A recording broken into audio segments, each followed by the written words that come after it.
ಓಂ ಶಾಂತಿ. ಪ್ರಾತಃ ಮುರಳಿ 13/3/2025 ಪ್ರಾತಃ ಮುರಳಿ. ಓಂ ಶಾಂತಿ. ಬಾಬ್ದಾದ ಮಧುಬನ.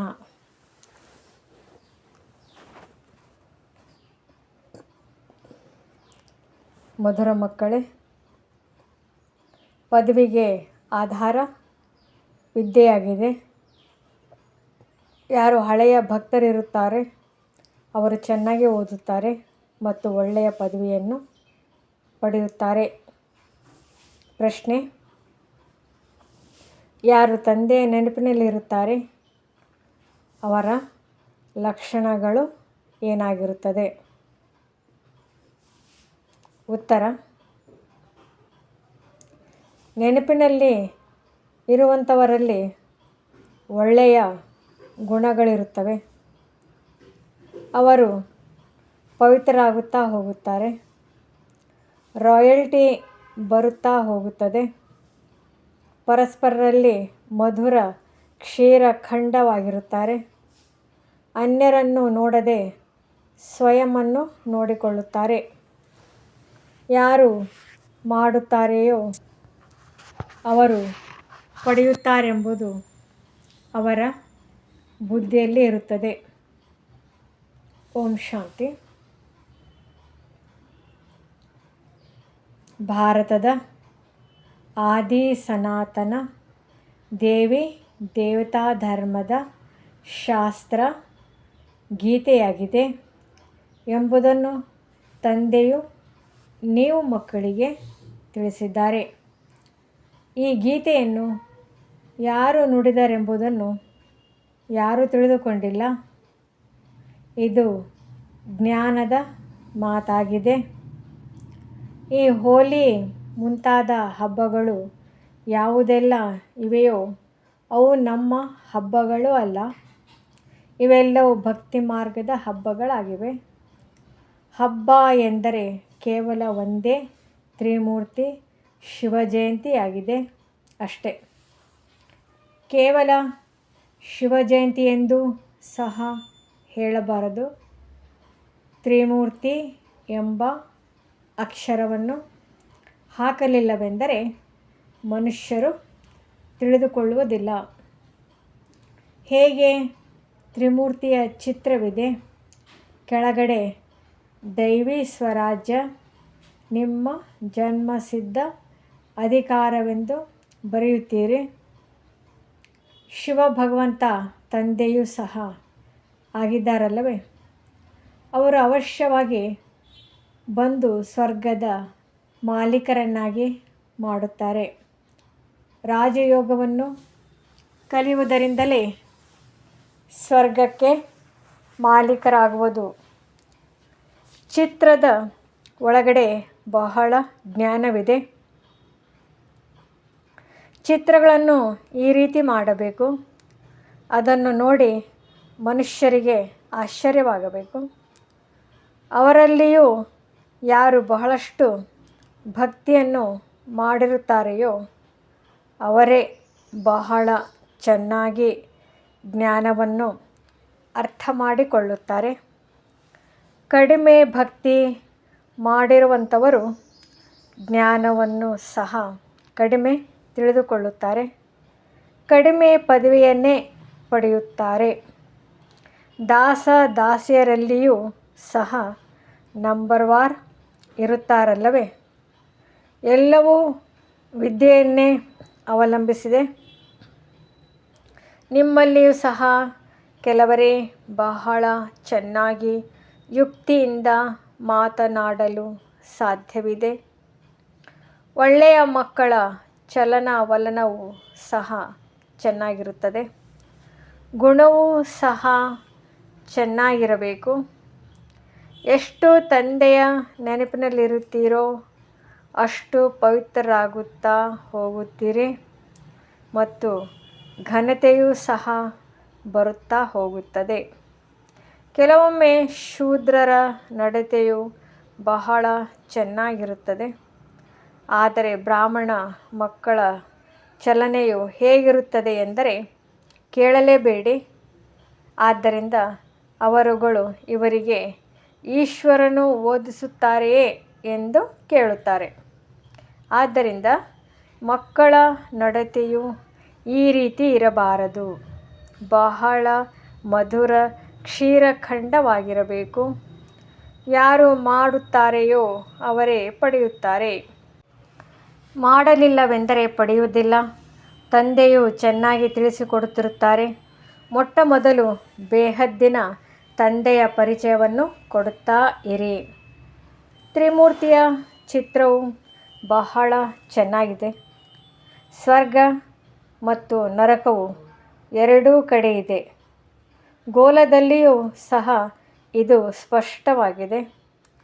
ಯಾವುದೇ ಧರ್ಮದವರಿಗೆ ಈ ಗೋಲದ ಬಗ್ಗೆ ಅಥವಾ ವೃಕ್ಷದ ಬಗ್ಗೆ ನೀವು ತಿಳಿಸಿಕೊಡಲು ಸಾಧ್ಯವಿದೆ. ಈ ಲೆಕ್ಕದಿಂದ ನೀವು ಸ್ವರ್ಗ ಹೊಸ ಪ್ರಪಂಚದಲ್ಲಿ ಬರಲು ಸಾಧ್ಯವಿಲ್ಲ.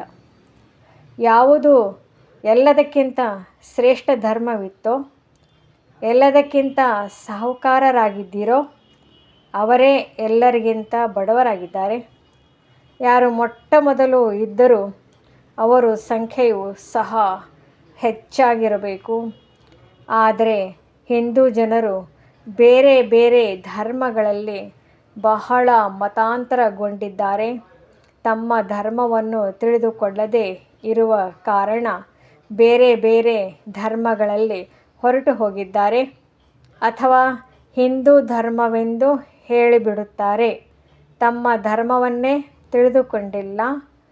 ಈಶ್ವರನನ್ನು ಹೇ ಶಾಂತಿದೇವ ಎಂದು ಬಹಳ ಕೂಗುತ್ತಾರೆ. ಆದರೆ ಶಾಂತಿಯ ಅರ್ಥವನ್ನೇ ತಿಳಿದುಕೊಂಡಿಲ್ಲ. ಒಬ್ಬರಿಗೊಬ್ಬರು ಶಾಂತಿಯ ಪುರಸ್ಕಾರವನ್ನು ಕೊಡುತ್ತಿರುತ್ತಾರೆ.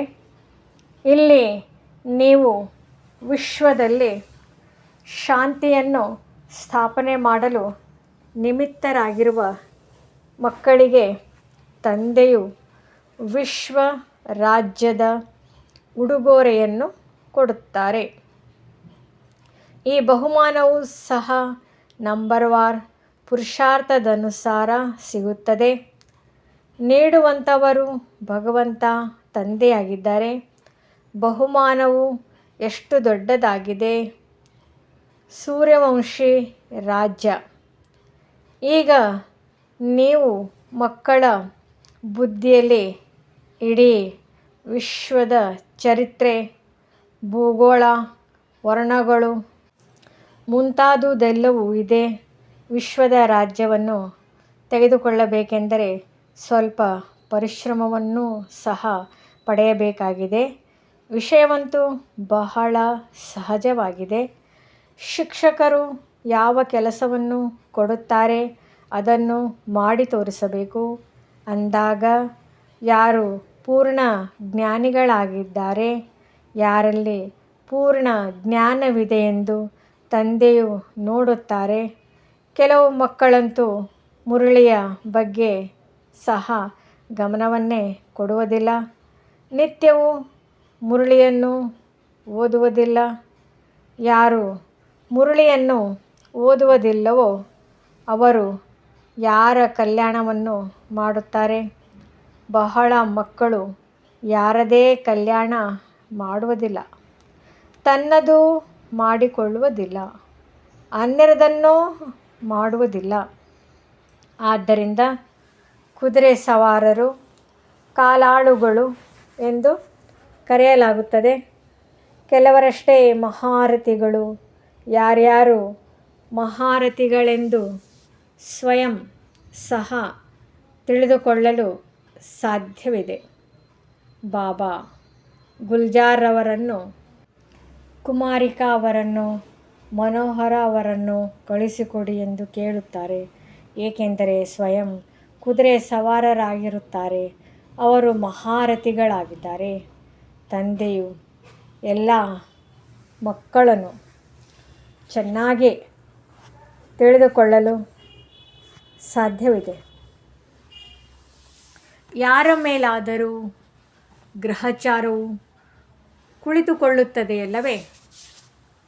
ಕೆಲವೊಮ್ಮೆ ಒಳ್ಳೊಳ್ಳೆಯ ಮಕ್ಕಳಿಗೂ ಸಹ ಮಾಯೆಯ ಬಿರುಗಾಳಿಯು ಬರುವುದರಿಂದ ಬೇತಾಳರಾಗಿ ಬಿಡುತ್ತಾರೆ. ಜ್ಞಾನದ ಕಡೆ ಗಮನವೇ ಹೋಗುವುದಿಲ್ಲ. ಬಾಬಾರವರಿಗೆ ಪ್ರತಿಯೊಬ್ಬರ ಸೇವೆಯಿಂದ ತಿಳಿಯುತ್ತದೆಯಲ್ಲವೇ? ಸೇವೆ ಮಾಡುವಂಥವರು ತಮ್ಮ ಪೂರ್ಣ ಸಮಾಚಾರವನ್ನು ತಂದೆಗೆ ಕೊಡುತ್ತಾ ಹೋಗುತ್ತಾರೆ. ಗೀತೆಯ ಭಗವಂತ ನಮ್ಮನ್ನು ವಿಶ್ವದ ಮಾಲೀಕರನ್ನಾಗಿ ಮಾಡುತ್ತಿದ್ದಾರೆ ಎಂಬುದನ್ನು ನೀವು ಮಕ್ಕಳು ತಿಳಿದುಕೊಂಡಿದ್ದೀರಿ. ಅನೇಕರು ಗೀತೆಯನ್ನು ಸಹ ಕಂಠಪಾಠವನ್ನು ಮಾಡಿಕೊಳ್ಳುತ್ತಾರೆ. ಸಾವಿರಾರು ರೂಪಾಯಿಗಳನ್ನು ಸಂಪಾದಿಸಿಕೊಳ್ಳುತ್ತಾರೆ. ನೀವು ಬ್ರಾಹ್ಮಣ ಸಂಪ್ರದಾಯದವರು, ನಂತರ ಮತ್ತೆ ದೈವಿ ಸಂಪ್ರದಾಯದವರು ಆಗುತ್ತೀರಿ. ಈಶ್ವರನ ಸಂತಾನರೆಂದು ಎಲ್ಲರೂ ತಮ್ಮನ್ನು ಹೇಳಿಕೊಳ್ಳುತ್ತಾರೆ. ಮತ್ತು ನಾವೆಲ್ಲರೂ ಈಶ್ವರನಾಗಿದ್ದೇವೆಂದು ಹೇಳಿಬಿಡುತ್ತಾರೆ. ಯಾರಿಗೆ ಏನು ಬರುತ್ತದೆಯೋ ಹೇಳುತ್ತಿರುತ್ತಾರೆ. ಭಕ್ತಿ ಮಾರ್ಗದಲ್ಲಿ ಮನುಷ್ಯರ ಸ್ಥಿತಿ ಏನಾಗಿಬಿಟ್ಟಿದೆ? ಈ ಪ್ರಪಂಚವೇ ಕಬ್ಬಿಣದ ಯುಗ, ಪತೀತವಾಗಿದೆ. ಈ ಚಿತ್ರದಿಂದ ಬಹಳ ಚೆನ್ನಾಗಿ ತಿಳಿಸಿಕೊಡಲು ಸಾಧ್ಯವಿದೆ. ಜೊತೆಯಲ್ಲಿ ದೈವಿ ಗುಣಗಳು ಸಹ ಇರಬೇಕು. ಒಳಗೂ ಹೊರಗೂ ಸತ್ಯವಾಗಿರಬೇಕು. ಆತ್ಮವೇ ಅಸತ್ಯವಾಗಿದೆ. ಅದನ್ನು ಮತ್ತೆ ಸತ್ಯ ತಂದೆಯು ಸತ್ಯವನ್ನಾಗಿ ಮಾಡುತ್ತಾರೆ. ತಂದೆಯೇ ಬಂದು ಸ್ವರ್ಗದ ಮಾಲೀಕರನ್ನಾಗಿ ಮಾಡುತ್ತಾರೆ. ದೈವಿ ಗುಣವನ್ನು ಧಾರಣೆ ಮಾಡಿಸುತ್ತಾರೆ. ನಾವು ಲಕ್ಷ್ಮೀ ನಾರಾಯಣರಂತಹ ಗುಣವಂತರಾಗುತ್ತಿದ್ದೇವೆಂದು ನೀವು ಮಕ್ಕಳು ತಿಳಿದುಕೊಂಡಿದ್ದೀರಿ. ತಮ್ಮನ್ನು ಪರಿಶೀಲಿಸಿಕೊಳ್ಳುತ್ತಾ ಇರಿ. ನಮ್ಮಲ್ಲಿ ಯಾವುದೇ ಆಸುರಿಯ ಗುಣವಿಲ್ಲವೇ? ನಡೆಯುತ್ತಾ ನಡೆಯುತ್ತಾ ಮಾಯೆಯ ಪೆಟ್ಟು ಈ ರೀತಿ ಬೀಳುತ್ತದೆ. ಇದರಿಂದ ಅನೇಕರು ಬಿದ್ದು ಹೋಗುತ್ತಾರೆ. ನಿಮ್ಮ ಪಾಲಿಗೆ ಜ್ಞಾನ ಮತ್ತು ವಿಜ್ಞಾನವೇ ಹೋಲಿ ದುರಿಯಾ ಆಗಿದೆ. ಅವರು ಸಹ ಹೋಲಿ ಮತ್ತು ದುರಿಯಾ ಹಬ್ಬವನ್ನು ಆಚರಿಸುತ್ತಾರೆ. ಆದರೆ ಅದರ ಅರ್ಥವೇನೆಂಬುದನ್ನು ಯಾರೂ ತಿಳಿದುಕೊಂಡಿಲ್ಲ. ವಾಸ್ತವದಲ್ಲಿ ಇದು ಜ್ಞಾನ ಮತ್ತು ವಿಜ್ಞಾನವಾಗಿದೆ. ಇದರಿಂದ ತಮ್ಮನ್ನು ಬಹಳ ಶ್ರೇಷ್ಠರನ್ನಾಗಿ ಮಾಡಿಕೊಳ್ಳುತ್ತೀರಿ. ಅವರಾದರೂ ಏನೇನು ಮಾಡುತ್ತಾರೆ? ಧೂಳನ್ನು ಎರಚುತ್ತಾರೆ, ಏಕೆಂದರೆ ಇದು ರೌರವ ನರಕವಾಗಿದೆ. ಹೊಸ ಪ್ರಪಂಚದ ಸ್ಥಾಪನೆ ಮತ್ತು ಹಳೆಯ ಪ್ರಪಂಚದ ವಿನಾಶದ ಕರ್ತವ್ಯ ನಡೆಯುತ್ತಾ ಇದೆ. ನೀವು ಈಶ್ವರ್ಯ ಸಂತಾನರಿಗೂ ಸಹ ಮಾಯೆಯು ಈ ರೀತಿ ಪೆಟ್ಟು ಕೊಡುತ್ತದೆ. ಅದರಿಂದ ಒಂದೇ ಸಾರಿ ಜೋರಾಗಿ ಕೆಸರಿನಲ್ಲಿ ಬಿದ್ದು ಬಿಡುತ್ತಾರೆ. ಮತ್ತು ಅದರಿಂದ ಎತ್ತುವುದು ಬಹಳ ಕಷ್ಟವಾಗುತ್ತದೆ. ಇದರಲ್ಲಿ ಆಶೀರ್ವಾದ ಮುಂತಾದುದರ ಯಾವುದೇ ಮಾತಿಲ್ಲ. ಮತ್ತು ಈ ಮಾರ್ಗದಲ್ಲಿ ನಡೆಯುವುದು ಬಹಳ ಕಷ್ಟವಾಗುತ್ತದೆ. ಆದ್ದರಿಂದ ಬಹಳ ಎಚ್ಚರದಿಂದಿರಬೇಕು. ಮಾಯ ಯುದ್ಧದಿಂದ ಪಾರಾಗಲು ಎಂದೂ ದೇಹಾಭಿಮಾನದಲ್ಲಿ ಮುಳುಗಬೇಡಿ. ಸದಾ ಎಲ್ಲರೂ ಸಹೋದರ ಸಹೋದರಿಯರಾಗಿದ್ದೇವೆ ಎಂಬ ಎಚ್ಚರಿಕೆ ಇರಲಿ. ತಂದೆಯು ಏನನ್ನು ಕಲಿಸಿದ್ದಾರೆಯೋ ಅದನ್ನೇ ಸಹೋದರಿಯು ಕಲಿಸುತ್ತಾರೆ. ತಂದೆಗೆ ಬಲಿಹಾರಿಯಾಗಬೇಕು. ಸಹೋದರಿಯರಿಗಲ್ಲ, ಬ್ರಹ್ಮರವರಿಗೂ ಸಹ ಬಲಿಹಾರಿ ಇಲ್ಲ. ಇದನ್ನು ಸಹ ಪುರುಷಾರ್ಥದಿಂದ ಕಲಿಸಲಾಗುತ್ತದೆ. ಪುರುಷಾರ್ಥವನ್ನು ಚೆನ್ನಾಗಿ ಮಾಡುವುದು ಅಂದರೆ ತನ್ನ ಕಲ್ಯಾಣವನ್ನು ಮಾಡಿಕೊಳ್ಳುವುದು. ನಮಗೂ ಸಹ ಕಲಿಸುತ್ತಾರೆ. ಅಂದ ಮೇಲೆ ನಾವು ನಮ್ಮ ಕಲ್ಯಾಣವನ್ನು ಮಾಡಿಕೊಳ್ಳಬೇಕಾಗಿದೆ. ಈ ದಿನ ಹೋಲಿಯಾಗಿದೆ. ಹೋಲಿಯು ಜ್ಞಾನವನ್ನು ಸಹ ತಿಳಿಸಿಕೊಡಲಾಗುತ್ತದೆ. ಜ್ಞಾನ ಮತ್ತು ವಿಜ್ಞಾನ. ಓದಿಗೆ ಜ್ಞಾನವೆಂದು ಹೇಳಲಾಗುತ್ತದೆ. ವಿಜ್ಞಾನವೆಂದರೇನು? ಇದು ಯಾರಿಗೂ ಸಹ ಗೊತ್ತಿಲ್ಲ. ವಿಜ್ಞಾನವೆಂದರೆ ಜ್ಞಾನಕ್ಕಿಂತ ಮೇಲೆ ಇರುವುದು. ಜ್ಞಾನವು ನಿಮಗೆ ಇಲ್ಲಿ ಸಿಗುತ್ತದೆ. ಇದರಿಂದ ನೀವು ಪ್ರಾರಬ್ಧವನ್ನು ಪಡೆಯುತ್ತೀರಿ. ಬಾಕಿ ಅದು ಶಾಂತಿಧಾಮವಾಗಿದೆ. ಇಲ್ಲಿ ಪಾತ್ರವನ್ನು ಅಭಿನಯಿಸುತ್ತಾ ಸುಸ್ತಾದಾಗ ನಂತರ ಶಾಂತಿಧಾಮದಲ್ಲಿ ಹೋಗಲು ಬಯಸುತ್ತಾರೆ. ಈಗ ನಿಮ್ಮ ಬುದ್ಧಿಯಲ್ಲಿ ಇಡೀ ಚಕ್ರದ ಜ್ಞಾನವಿದೆ. ನಾವೀಗ ಸ್ವರ್ಗದಲ್ಲಿ ಹೋಗುತ್ತೇವೆ. ನಂತರ 84 ಜನ್ಮಗಳನ್ನು ತೆಗೆದುಕೊಳ್ಳುತ್ತಾ ನರಕದಲ್ಲಿ ಬರುತ್ತೇವೆ. ಮತ್ತೆ ಅದೇ ಸ್ಥಿತಿಯಾಗುತ್ತದೆ. ಇದು ನಡೆಯುತ್ತಲೇ ಇರುತ್ತದೆ. ಇದರಿಂದ ಯಾರೂ ತಪ್ಪಿಸಿಕೊಳ್ಳಲು ಸಾಧ್ಯವಿಲ್ಲ. ಕೆಲವರು ಈ ಡ್ರಾಮಾವನ್ನು ಮಾಡಿದ್ದಾದರೂ ಏಕೆ ಎಂದು ಕೇಳುತ್ತಾರೆ. ಅರೆ, ಇದಂತೂ ಹೊಸ ಪ್ರಪಂಚ ಮತ್ತು ಹಳೆಯ ಪ್ರಪಂಚದ ಆಟವಾಗಿದೆ. ಅನಾದಿಯಾಗಿ ಮಾಡಲ್ಪಟ್ಟಿದ್ದಾಗಿದೆ. ವೃಕ್ಷದ ಬಗ್ಗೆ ತಿಳಿಸಿಕೊಡುವುದು ಬಹಳ ಚೆನ್ನಾಗಿದೆ. ಎಲ್ಲದಕ್ಕಿಂತ ಮುಖ್ಯವಾದ ಮಾತು, ತಂದೆಯನ್ನೇ ನೆನಪು ಮಾಡಿದ್ದೇ ಆದರೆ ಪಾವನರಾಗಿ ಬಿಡುತ್ತೀರಿ. ಮುಂದೆ ಹೋದಂತೆ ತಮಗೆ ಅರ್ಥವಾಗುತ್ತಾ ಹೋಗುತ್ತದೆ. ಯಾರ್ಯಾರು ಈ ಕುಲದವರಾಗಿದ್ದಾರೆಯೋ, ಯಾರು ಅನ್ಯ ಧರ್ಮಗಳಲ್ಲಿ ಮತಾಂತರಗೊಂಡಿದ್ದಾರೆ ಅವರೂ ಸಹ ಬರುತ್ತಾರೆ. ಯಾವಾಗ ಎಲ್ಲರೂ ಬರುತ್ತಾರೆ, ಮನುಷ್ಯರು ಆಗ ಆಶ್ಚರ್ಯಪಡುತ್ತಾರೆ. ಎಲ್ಲರಿಗೂ ದೇಹಾಭಿಮಾನವನ್ನು ಬಿಟ್ಟು ದೇಹಿ ಅಭಿಮಾನಿಗಳಾಗಿರಿ ಎಂದು ಹೇಳಬೇಕು. ನಿಮಗೆ ಓದುವುದೇ ದೊಡ್ಡ ಹಬ್ಬವಾಗಿದೆ. ಇದರಿಂದ ನಿಮಗೆ ಎಷ್ಟೊಂದು ಸಂಪಾದನೆಯಾಗುತ್ತದೆ. ಅವರುಗಳು ಈ ಹಬ್ಬಗಳನ್ನು ಆಚರಿಸುವುದರಲ್ಲಿ ಎಷ್ಟೊಂದು ಹಣ ಮುಂತಾದವನ್ನು ಹಾಳು ಮಾಡುತ್ತಾರೆ. ಎಷ್ಟೊಂದು ಜಗಳವಾಗುತ್ತದೆ. ಪಂಚಾಯಿತಿ ರಾಜ್ಯದಲ್ಲಿ ಎಷ್ಟೊಂದು ಜಗಳವಿದೆ. ಯಾರಿಗಾದರೂ ಲಂಚವನ್ನು ಕೊಟ್ಟು ಸಾಯಿಸಲು ಪ್ರಯತ್ನ ಪಡುತ್ತಾರೆ. ಇಂತಹುದು ಅನೇಕ ಉದಾಹರಣೆಗಳಿವೆ. ಸತ್ಯಯುಗದಲ್ಲಿ ಯಾವುದೇ ಉಪದ್ರವವಾಗುವುದಿಲ್ಲ ಎಂಬುದನ್ನು ಮಕ್ಕಳು ತಿಳಿದುಕೊಂಡಿದ್ದೀರಿ. ರಾವಣ ರಾಜ್ಯದಲ್ಲಿ ಬಹಳಷ್ಟು ಉಪದ್ರವಗಳಿವೆ. ಈಗ ತಮೋಪ್ರಧಾನತೆ ಇದೆ ಅಲ್ಲವೇ? ಒಬ್ಬರಿಗೊಬ್ಬರ ಮತವು ಹೊಂದಾಣಿಕೆಯಾಗದೆ ಇರುವ ಕಾರಣ ಎಷ್ಟೊಂದು ಜಗಳವಿದೆ.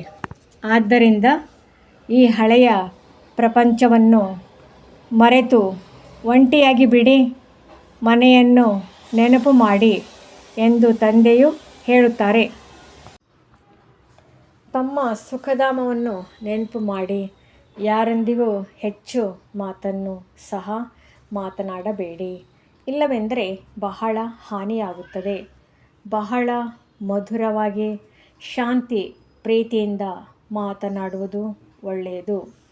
ಹೆಚ್ಚು ಮಾತನಾಡದೆ ಇರುವುದು ಒಳ್ಳೆಯದು. ಶಾಂತಿಯಿಂದ ಇರುವುದು ಎಲ್ಲದಕ್ಕಿಂತ ಒಳ್ಳೆಯದು. ನೀವು ಮಕ್ಕಳು ಶಾಂತಿಯಿಂದ ವಿಜಯವನ್ನು ಪಡೆಯುತ್ತೀರಿ. ಒಬ್ಬ ತಂದೆಯ ವಿನಃ ಬೇರೆ ಯಾರ ಮೇಲೂ ಪ್ರೀತಿಯನ್ನಿಡಬೇಡಿ. ಎಷ್ಟು ತಂದೆಯಿಂದ ಆಸ್ತಿಯನ್ನು ತೆಗೆದುಕೊಳ್ಳಲು ಬಯಸುತ್ತೀರೋ ಅಷ್ಟನ್ನು ತೆಗೆದುಕೊಳ್ಳಿ. ಇಲ್ಲವೆಂದರೆ ಲೌಕಿಕ ತಂದೆಯ ಆಸ್ತಿಯ ಮೇಲೆ ಎಷ್ಟೊಂದು ಜಗಳವಾಗುತ್ತದೆ. ಇದರಲ್ಲಿ ಯಾವುದೇ ಪ್ರಕಾರದ ಕಿರಿಕಿರಿ ಇಲ್ಲ. ಎಷ್ಟು ಬೇಕೋ ಅಷ್ಟು ತಮ್ಮ ಓದಿನಿಂದ ಪಡೆಯಲು ಸಾಧ್ಯವಿದೆ. ಒಳ್ಳೆಯದು. ಮಧುರಾತಿ ಮಧುರ ಅಗಲಿ ಹೋಗಿ ಮರಳಿ ಸಿಕ್ಕಿರುವಂತಹ ಮಕ್ಕಳಿಗೆ ಪ್ರೀತಿಯ ಮಾತಾ ಪಿತಾ ಬಾಬ್ದಾದಾರವರ ನೆನಪು, ಪ್ರೀತಿ ಹಾಗೂ ನಮಸ್ತೆ. ಆತ್ಮೀಯ ಮಕ್ಕಳಿಗೆ ಆತ್ಮೀಯ ತಂದೆಯ ನಮಸ್ತೆ. ಧಾರಣೆಗಾಗಿ ಮುಖ್ಯ ಸಾರ.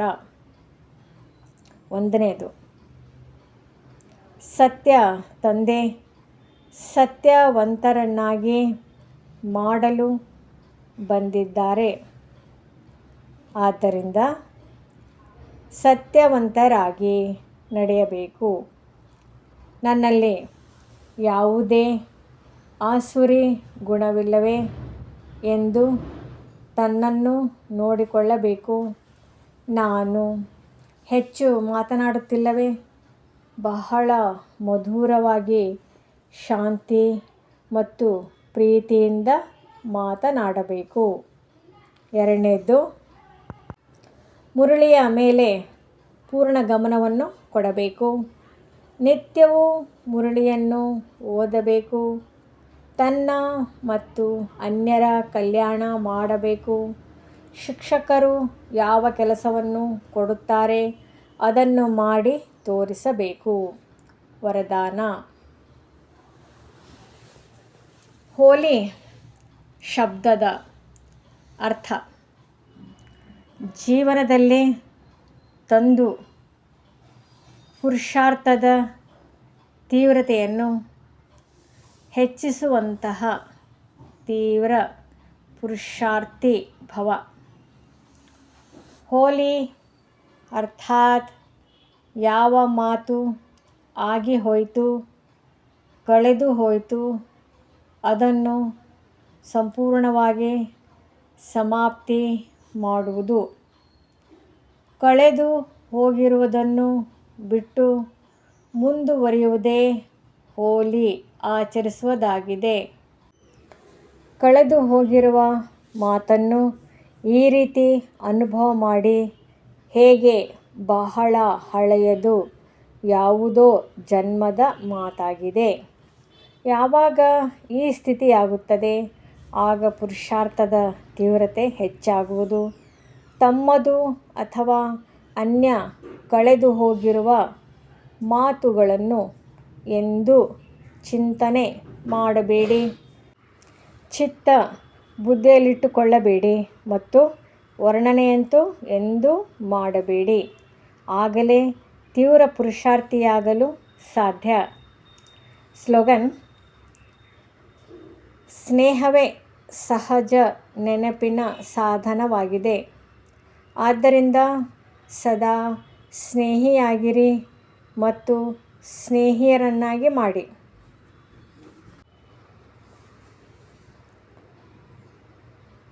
ಮಾತೇಶ್ವರಿಜಿಯವರ ಅಮೂಲ್ಯ ಮಹಾವಾಕ್ಯ.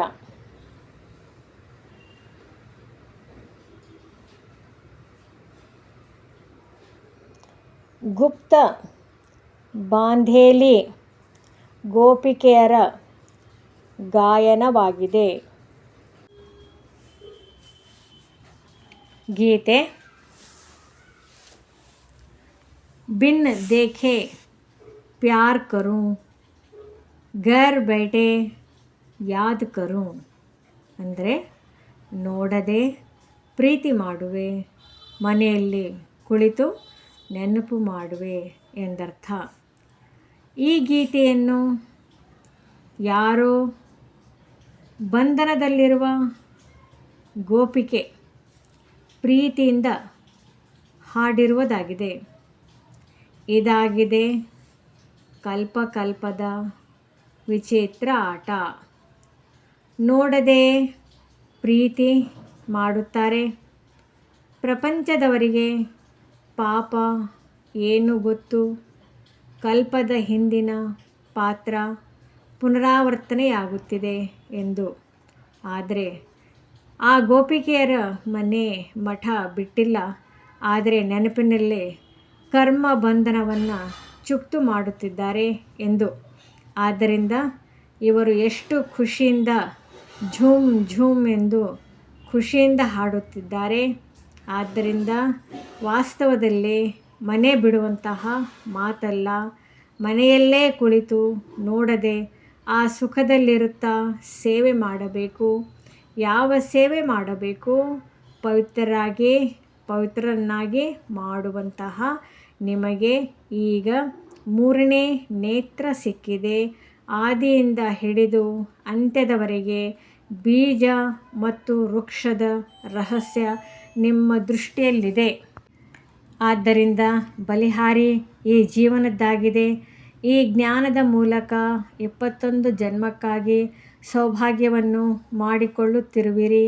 ಇದರಲ್ಲಿ ಒಂದು ವೇಳೆ ಏನಾದರೂ ಲೋಕ ಮರ್ಯಾದೆ, ವಿಕಾರಿ ಕುಲ ಮರ್ಯಾದೆ ಇದ್ದಲ್ಲಿ ಅವರು ಸೇವೆ ಮಾಡಲು ಸಾಧ್ಯವಿಲ್ಲ. ಇದಾಗಿದೆ ನಮ್ಮ ಬಲಹೀನತೆ. ಬಹಳ ಜನರಿಗೆ ವಿಚಾರ ಬರುತ್ತೆ, ಈ ಬ್ರಹ್ಮಕುಮಾರಿಯರು ಮನೆ ತೊರೆಯುತ್ತಾರೆ ಎಂದು. ಆದರೆ ಇಲ್ಲಿ ಮನೆ ತೊರೆಯುವ ಮಾತೇ ಇಲ್ಲ. ಮನೆಯಲ್ಲಿ ಕುಳಿತೇ ಪವಿತ್ರರಾಗಬೇಕು ಮತ್ತು ಸೇವೆ ಮಾಡಬೇಕು. ಇದರಲ್ಲಿ ಯಾವುದೇ ಕಠಿಣತೆ ಇಲ್ಲ. ಪವಿತ್ರರಾದಾಗ ಮಾತ್ರ ಪವಿತ್ರ ಪ್ರಪಂಚಕ್ಕೆ ಹೋಗಲು ಅಧಿಕಾರಿಯಾಗುವಿರಿ. ಉಳಿದಂತೆ ಯಾರು ಹೋಗಲು ಇಚ್ಛಿಸುವುದಿಲ್ಲ. ಅವರಂತೂ ಕಲ್ಪದ ಮೊದಲಿನ ಶತ್ರುತ್ವದ ಪಾತ್ರ ಮಾಡುತ್ತಾರೆ. ಇದರಲ್ಲಿ ಯಾರದೇ ದೋಷವಿಲ್ಲ. ಹೇಗೆ ನಾವು ಪರಮಾತ್ಮನ ಕಾರ್ಯವನ್ನು ತಿಳಿದಿರುವೆವು, ಅದೇ ರೀತಿ ಡ್ರಾಮದೊಳಗೆ ಪ್ರತಿಯೊಬ್ಬರ ಪಾತ್ರವನ್ನು ತಿಳಿದಿದ್ದಾರೆ. ಆದ್ದರಿಂದ ಇದರಲ್ಲಿ ತಿರಸ್ಕಾರ ಬರಲು ಸಾಧ್ಯವಿಲ್ಲ. ಇಂತಹ ತೀವ್ರ ಪುರುಷಾರ್ಥಿ ಗೋಪಿಕೆಯರು ರೇಸ್ ಮಾಡಿ ವಿಜಯಮಾಲೆಯಲ್ಲಿಯೂ ಸಹ ಬರಲು ಸಾಧ್ಯ. ಒಳ್ಳೆಯದು. ಓಂ ಶಾಂತಿ. ಅವ್ಯಕ್ತ ಸೂಚನೆ. ಸತ್ಯ ಮತ್ತು ಸಭ್ಯತೆ ರೂಪಿ ಕಲ್ಚರ್ ಅಂದರೆ ಸಂಸ್ಕೃತಿಯನ್ನು ತಮ್ಮದಾಗಿಸಿಕೊಳ್ಳಿ.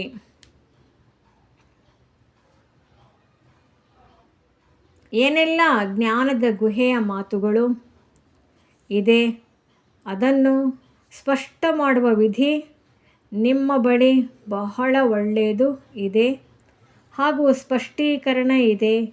ಒಂದೊಂದು ಮಾತನ್ನು ಸಹ ಲಾಜಿಕಲ್ ಆಗಿ ಸ್ಪಷ್ಟ ಮಾಡಬಹುದು. ತಾವು ಅಥಾರಿಟಿಯವರಾಗಿದ್ದೀರಿ. ಯಾವುದೇ ರೀತಿಯ ಮನೋಮಯ ಅಥವಾ ಕಲ್ಪನೆಯ ಮಾತಿಲ್ಲ. ಯಥಾರ್ಥವಾಗಿದೆ ಹಾಗೂ ಅನುಭವವಿದೆ. ಅನುಭವದ ಅಥಾರಿಟಿ, ಸತ್ಯತೆಯ ಅಥಾರಿಟಿ.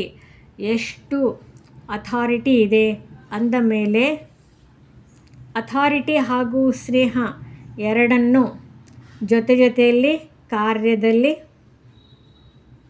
ತೊಡಗಿಸಿರಿ.